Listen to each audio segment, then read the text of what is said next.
Well, a German historian named Alexander Demant decided to catalog every single theory he could find for the fall of Rome, and the final tally? Get this, over 200 different proposed causes. That's right, more than 200 suspects in this historical whodunit.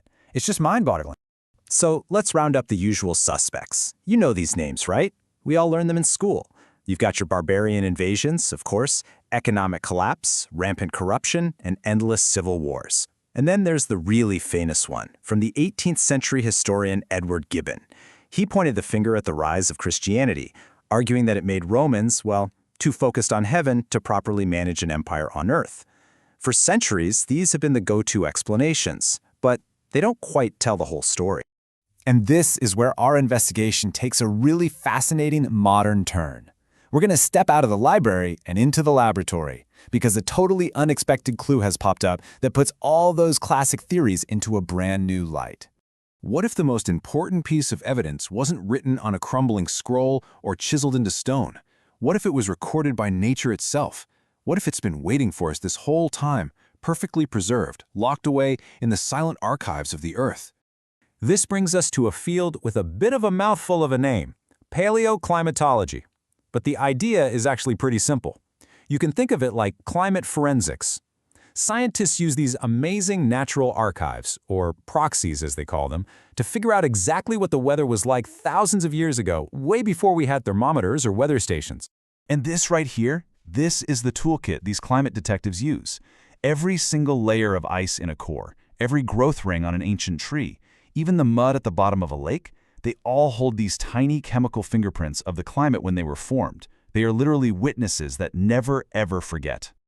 And by using these tools, scientists uncovered something absolutely remarkable. Turns out, the Roman Empire didn't just rise on the strength of its legions and its engineering, it rose during a period of exceptionally good weather, a kind of climate golden age, if you will. And this just lays it out so clearly. Look at the difference. On one side, you have the Roman climate optimum. It was this long, beautiful stretch of unusually warm, wet, and this is the most important part, stable weather. It was perfect for growing food, which was the engine of the entire Roman economy. But then, around 250 AD, things shift, and they shift hard. You enter what's called the migration period pessimum, and suddenly it's cooler, it's drier, and it is dangerously unpredictable. Now look what happens when you map these climate phases onto Rome's actual history. The correlation is just stunning.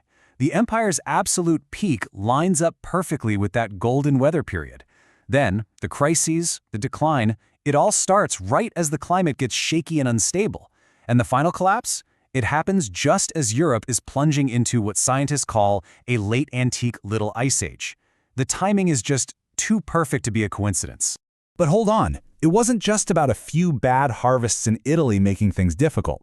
No, the real impact of this climate shift was way more complex. It actually set off a chain reaction, a cascade of dominoes that started falling thousands of miles away from the city of Rome itself. See, here's the twist. The climate didn't just weaken Rome from the inside.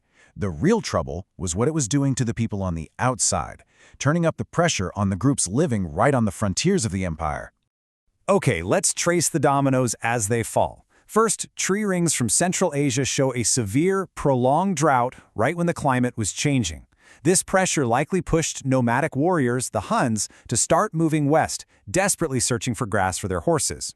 Second, their violent migration crashes into other groups, like the Goths, who are terrified and have nowhere to go. Third, the Goths flee in massive numbers across the Danube River, begging for refuge inside the Roman Empire. And finally, the fourth domino, an already weakened Rome, struggling with its own political and economic problems, simply could not handle this massive influx of people. The borders were overwhelmed. So, after all this new evidence, what's the final verdict in this 1,500-year-old cold case? What does this amazing new science tell us about why Rome really fell? Here's the key takeaway. Climate change didn't single-handedly kill the Roman Empire. It wasn't the murderer. It was the accomplice. The research calls it a true wild card, an unpredictable factor that took all of Rome's other problems, the corruption, the civil wars, the economic strain, and multiplied their effect, stressing the entire system right to its breaking point. The historian Kyle Harper, who's a huge figure in this new wave of research, he just sums it up perfectly. He says, The rise and fall of Rome remind us that the story of human civilization is, through and through, an environmental drama. Our history is tied to the history of our planet, whether we realize it or not. And that leaves us with a final and pretty sobering thought.